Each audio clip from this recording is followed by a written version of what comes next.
please rise and welcome the 57th Governor of the great state of New York, Governor Kathy Hochul.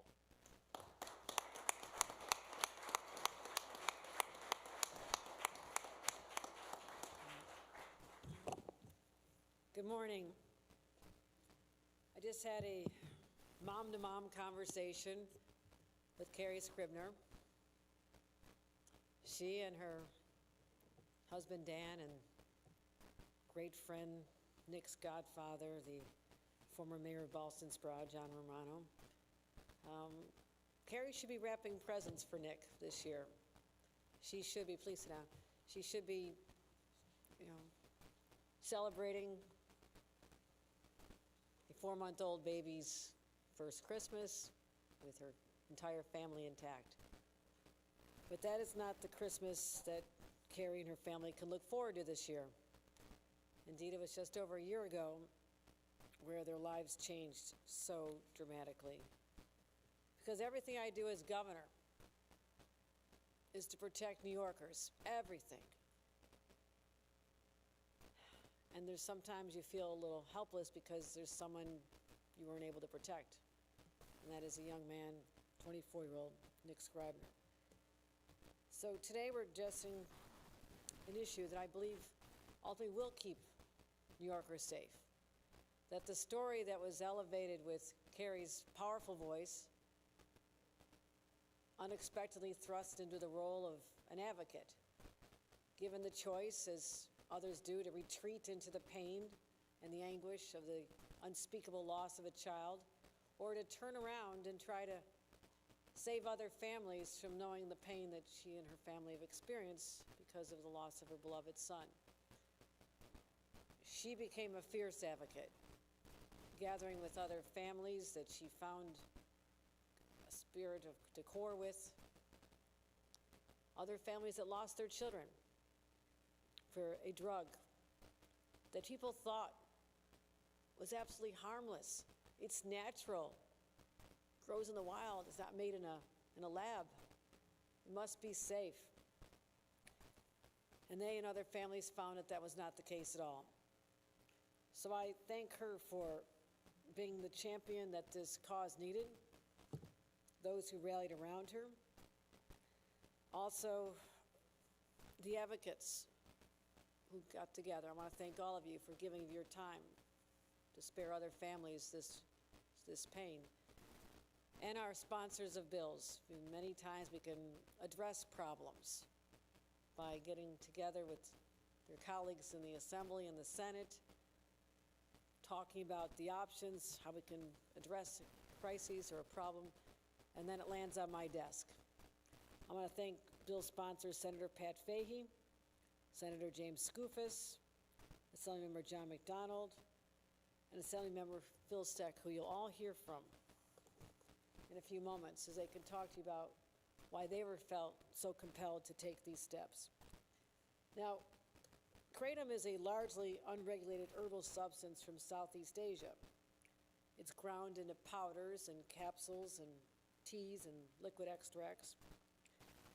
It's sold in convenience stores and smoke shops and even online. Kratom has become more widespread because basically there's no warnings and no age limits. Kids from high school can walk into a store and buy this. And it is a stimulant that has opiate-like effects, though. It can be used to increase energy, manage anxiety, alleviate pain, and even supposedly ease the pain of opiate withdrawal. Except it has its own addictive properties that no one knew about. Almost 1% of all U.S. adolescents report having used kratom in the last year. Doesn't sound like a lot, 1% of Americans. That's 2 million. 2 million people have used it, including tens of thousands of New Yorkers and minors, young people who aren't even aware that there's something dangerous about this substance. The FDA and the CDC, they do warn of addiction and dependence and dangerous risks, but kratom was listed just in 1 year period as the cause of death in over 100 overdose cases not nationwide, but in the state of New York. We lost 100 people because of this. These aren't abstract statistics, not just 100, it's real people. It's your neighbors, it's your friends, and in some cases it's your son.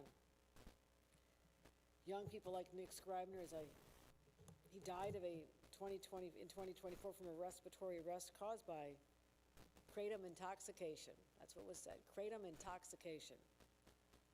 As I mentioned, what his family has gone through and what Carly has championed, we're here today. And I want to thank her again. I can never thank her enough for not receding into her own life, but stepping forward. And I want to thank everyone to make sure that his death was not in vain, that we could perhaps save other lives from meeting the same fate. I believe that New York consumers should know what they're buying, what they're ingesting. Their families should know. And they deserve to have clear warnings about the psychiatric, cardiovascular, gastrointestinal, and respiratory risks associated with it. Our state has built strong nation-leading frameworks to regulate substances, and kratom has been used around the world for centuries. So there may be some health benefits. We're not talking about an outright ban, but if a product carries real risk, don't you think people should know about it? Shouldn't you at least be able to make that decision? So that's why we need protections, and today I'm signing balanced legislation, responsible approach to kratom regulation through two straightforward measures, aligning with basically how we already regulate tobacco and vaping products, cannabis, and alcohol. First of all, we're establishing age restrictions. It makes it illegal to sell or provide kratom to anyone under the age of 21. Requires clear signage, ID checks, and a $500 civil penalty for violations. Secondly, we're setting marketing rules and requiring warning labels. These labels, as we've seen them before, will disclose the product ingredients and prominently warn consumers about the known risks, and that kratom is not approved by the FDA. Together, these bills, I believe, will prevent addiction, and awareness. Nick would never have done this if he had known there were risks. He was trying to find a non-addictive natural substance.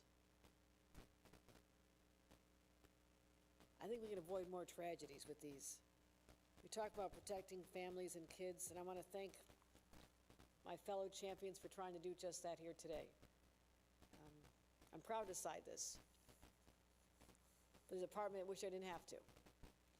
I wish that there were 100 New Yorkers still with us today because they knew the risks. And because of this warning, they did not ingest this.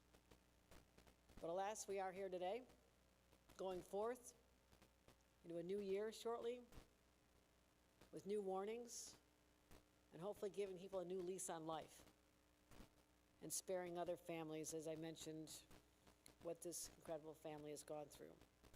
So together we're making New York stronger, ultimately safer, and protecting the people that I've taken an oath, sworn to protect, and that is 20 million New Yorkers. So I thank everyone for joining us here today. Thank you for being great champions and advocates. And with that, let me call up Carly, so you can hear from a mom what it's been like and why she's here today. Let's give her a round of applause.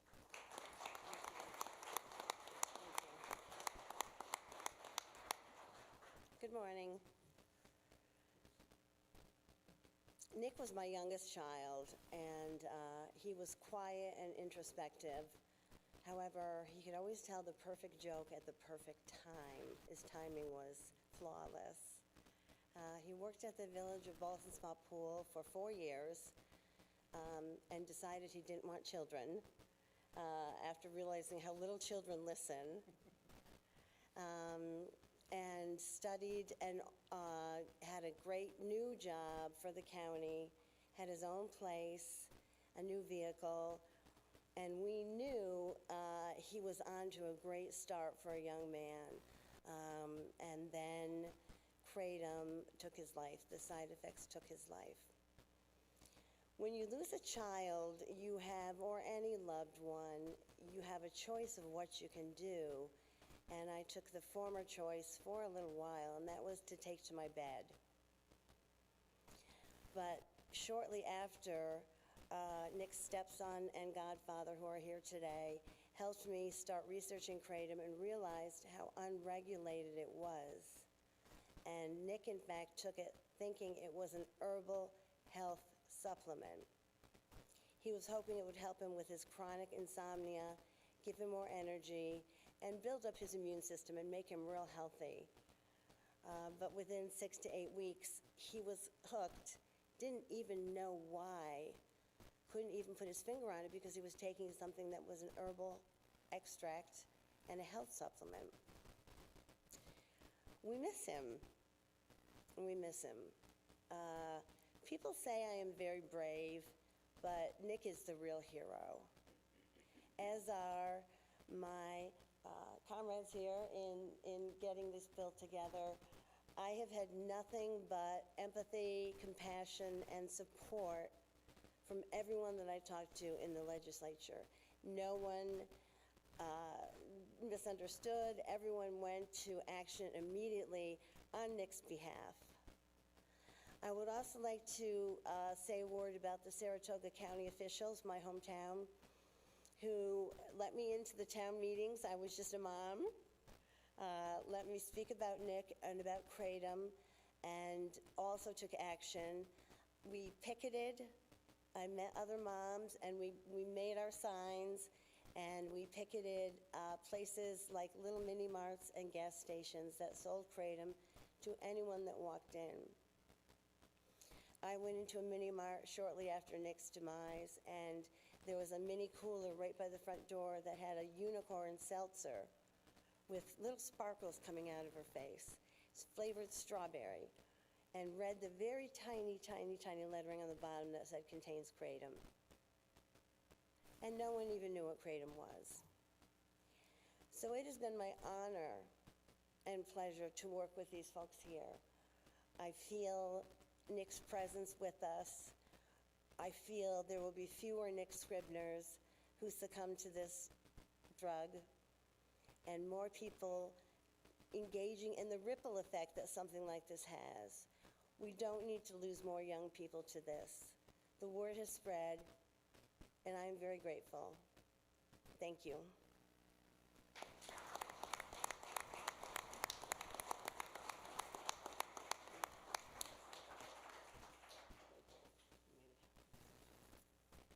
Have our sponsors go up. Senator Fahey. Thank you. Thank you, Carrie, for sharing a little piece of Nick.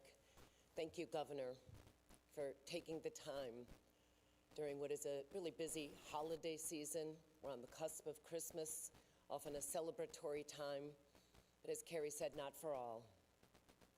And I appreciate, Governor, that you took this time during what is often a joyful week to remind all of us of the seriousness and how difficult this is for some families. So as the Governor described, kratom is a plant-based supplement, if you will. We talked so much about plant-based foods, plant-based supplements, vitamins. They all just sound pretty good. I try to do more plant-based foods, that is. But that highly addictive nature is something that is only getting very, very fine print. And the fact that it is so highly addictive, yet unregulated, completely unregulated for minors, I could not have been more honored to sponsor this bill along with my colleagues, who you'll hear from momentarily. And the fact that teens and young adults are often mistaken in the use, and that one-fifth of teenagers end up needing some type of medical attention. That's just a stunning number in a business that has grown to $1.5 billion annually in this country. So your loss, I hope, will help prevent the loss of others, as I hope that the ban on those on selling to anyone under age 21, and plenty of warnings and labeling will help to turn this around.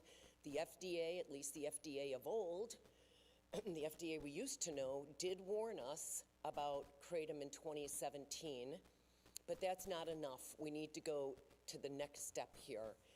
This is common sense. Maybe there's more we'll need to do in the future to stop this, but I have to say, this is something we may need to do more of because we are seeing this once again.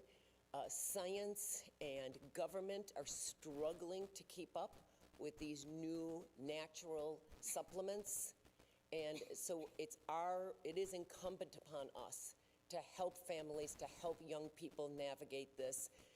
And on a personal note, I have to say as a mom too, Carrie, I just so appreciate that you took your extraordinary grief and turned it into action. And I really hope that it will save lives. In fact, I'm sure this will save lives. So yes, I've walked in some of your shoes, and it gives me great comfort that I too can help join you in maybe preventing more loss. But you're a real hero, and I'm quite sure your son, Nick, would be extraordinarily proud of you for taking that grief and helping others and preventing future losses. Thank you so much, and thank you again, Governor, for allowing us to mark this moment and bring more attention to this problem. Thank you. Oh. And with that, how could I forget? I'm supposed to introduce John McDonald, my sponsor. Thank you, John, for bringing this bill to me as I was new to the Senate. It's always an honor to be a legislative partner with you. And John McDonald.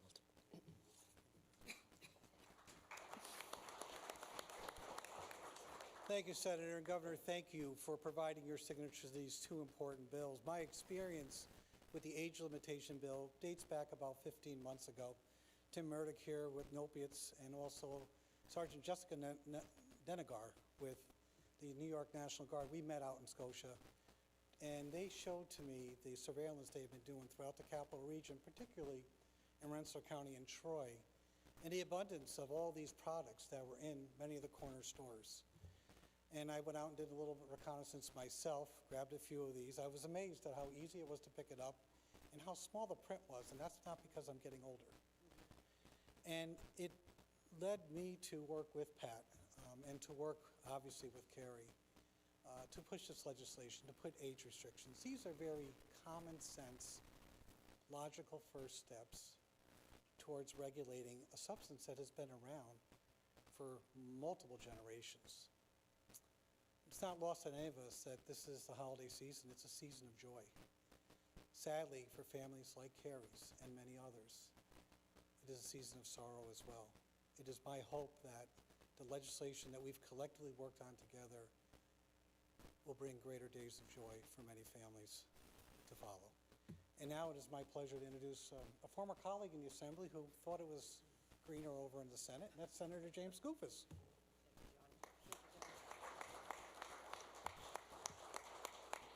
I won't comment on whether it's greener, but thank you, Assemblyman McDonald, and thanks to my colleagues from the Capital Region for letting me in the Hudson Valley join this effort of theirs. And thank you to Governor Hochul, who really, and she touched on this, always puts public safety first.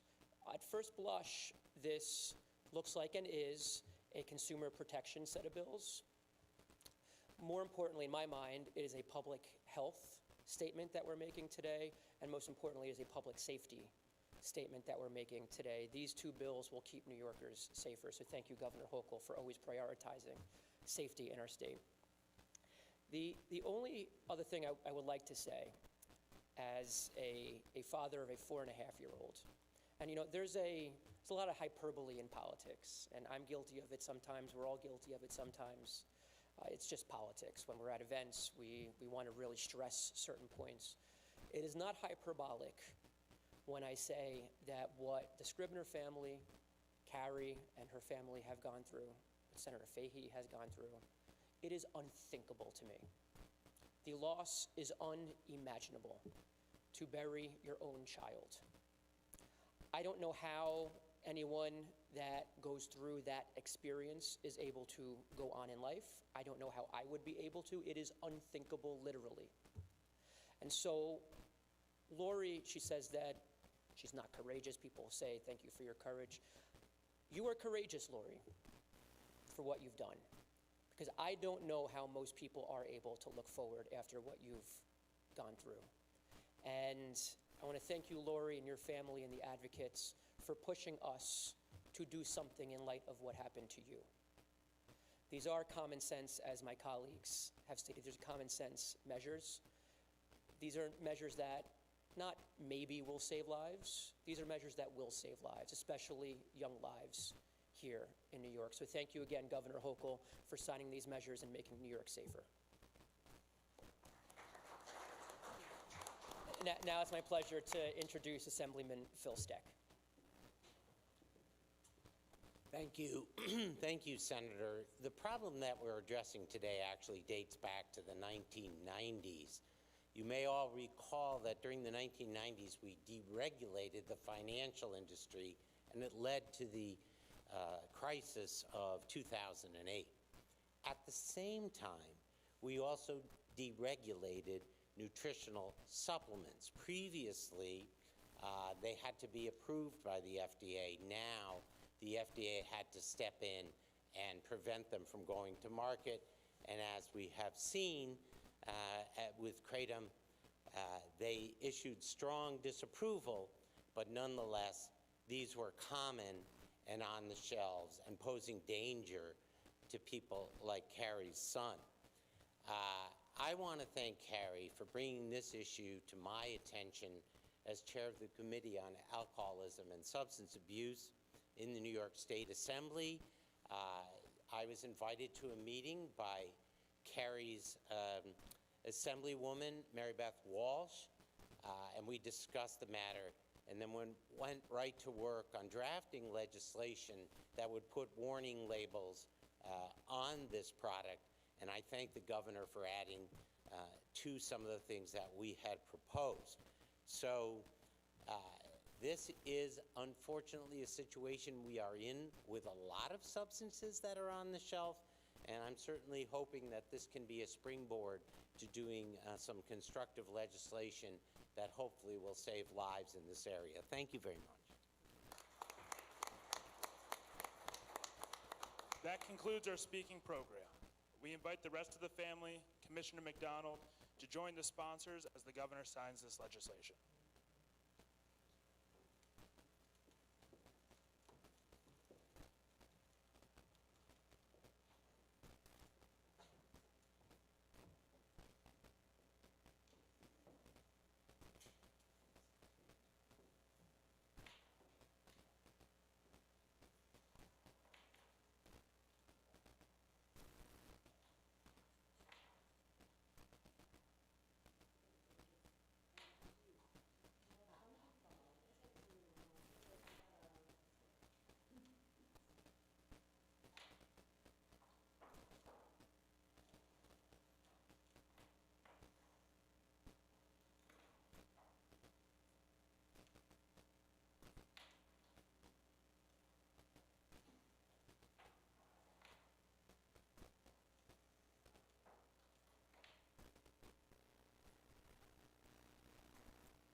We are now going to transition to some on-topic questions.